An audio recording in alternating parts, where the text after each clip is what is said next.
What's good, gamers? We are back with an updated Despia deck profile. Now, I've been playing Despia for a little bit, and I've been having a lot of fun with it. I do seriously consider a deck like this for example, the YCS that's coming up very soon. And yeah, overall, I've been having a lot of fun with the deck. But is a couple of things that I do want to talk about. So first of all, I have been maining this for quite a bit now, and I know that it doesn't mean anything because it's a local. But to do explain that I do understand this deck at least a little bit. I have won the last three locals in a row. I topped my first regional that I played with this, and didn't have um, another chance to play at other big events. So I'm considering playing this at the YCS, but there's a couple of things that I do want to talk about after we've done the deck profile. But for now, this is my updated deck since I have featured it before, and I would like to, update it from time to time because this is one of those decks that, especially in ratios, it evolves and evolves and evolves a lot. And especially since we do have a brand new set that just came out, and there's actually support for that in here. To start off, Triple Albas. I do still think that this is mandatory. I have been thinking about playing only two. Triple Aluber, which is your only normal summon in the deck, realistically. I play triple Tragedy. Tragedy is super important nowadays at 3. Of course, we are still playing Allure of Darkness, but the banish effect from the grave to reset a spell trap is very important, and I'm gonna explain why when we get to that card. Last Despia card is Ad Libitum.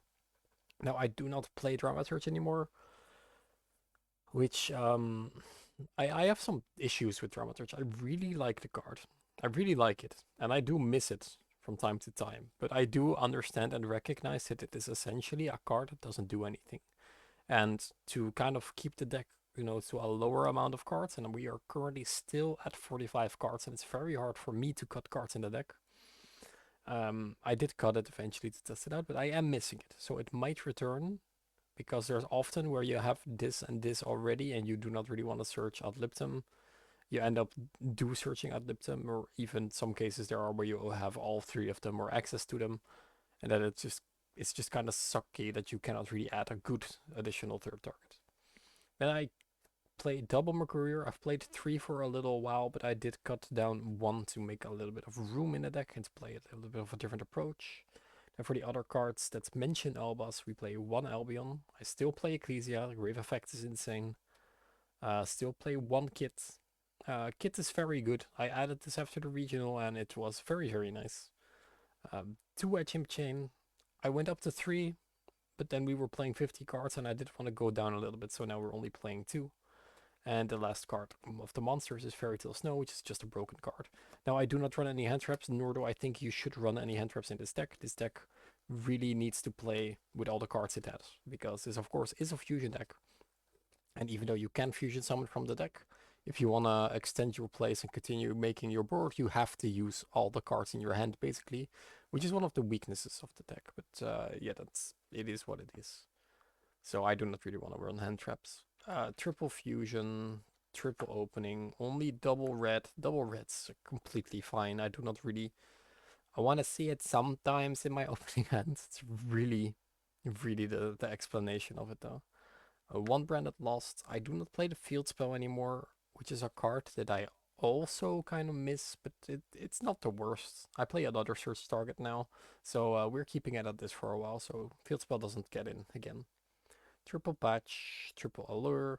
Then I do main triple super poly now. I am very biased against this card. I recognize that this is one of the most insane cards in the game right now, and you should definitely probably main this card.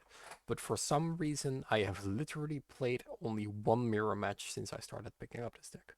So I feel like if I go to the YCS next week, I really have to play against 18 branded players in a row. Otherwise, I will never ever agree with this card in the main deck.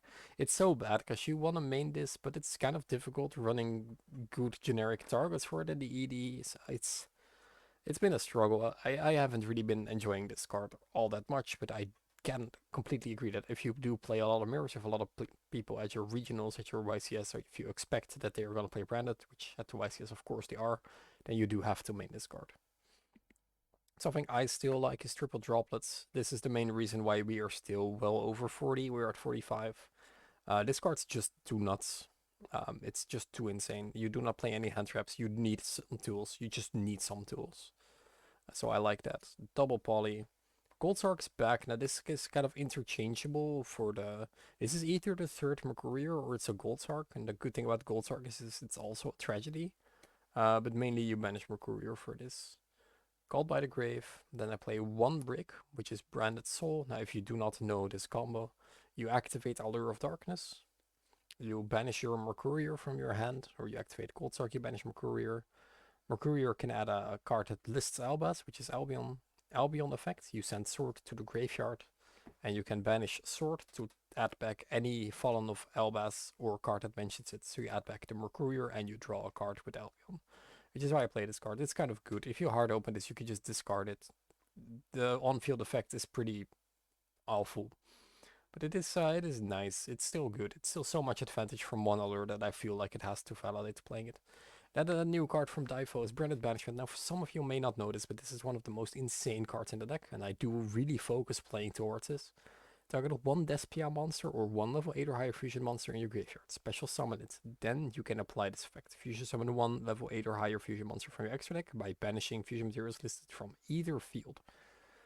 It's a good card. Why? You can reborn something and then you can fuse your opponent's field away. You can use your monster, but you don't have to. So, for example, if you target Alobear but you fuse with something else, you do get Alobear's effect.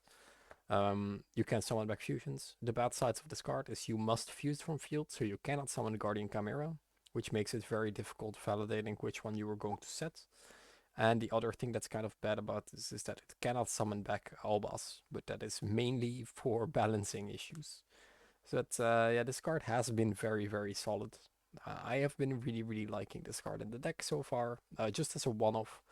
This is what I was talking about with Tragedy earlier. You could just reset this with Tragedy and then do it again. It's sick. I like this card a lot. But you do, of course, side it out since it's a trap going. It's only good going first. But I don't mind having it in the main deck. When you draw it, it's kind of decent, and when you just can set it for Disrupt, it's also decent because you can just fuse your entire opponent's field away. Double Mirror Jade, double Rebellion. Have been thinking of cutting one to make some room. Double Albion, double Mask, double Guardian Chimera. This is all pretty standard and mandatory. I still play Titanclad. I still play Quartets, which almost never comes up. I'll play Procyon. The reason why I still play this is because I am maining Super Poly and because of the trap. It's so good. The new one, the Branded Banishment. I still like this card. I will not cut this. And I play one Tripofernium, which uses 3 darks, which is just insane to super poly 3 of your opponent's darks away for free. Which did happen a lot actually since I got this card. Well worth the investment. And the one Dark Aspelia, I do really, really, really want to make room for the dragon, the new one. But I just cannot find it. I'm thinking I'm either gonna cut the Quartets or I'm gonna cut a Lobelian or maybe even a Titanclad, but I'm not really sure. Can you guys help me out and let me know in the comment section down below how your extra deck looks? Because I am really, really kind of stuck in what I need and what I like don't need. Then for the side deck that also has evolved a bit, I play double Night Beam. This helps a lot against Dimensional Barrier. It helps a lot against Flowonder too. I'm only playing 2 because I'm also playing triple Twin Twister and the one red reboots. Now this is of course just for the D barrier. You always have to cite this in. Then I played this. This is one of the most insane techs ever because like it's a worm, it's a dragon, it's a dragon, it's a fiend, it's a beast.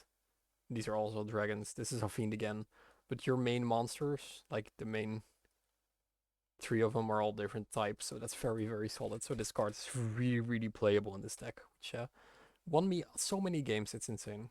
Triple Token Collector, and then the Zombie Veld, Necro Banshee, and I do side comedy. I took this from Joshua Schmidtlis. He said you have to run this because then you can make Chimera against, you can just search this or send it to Branded Fusion.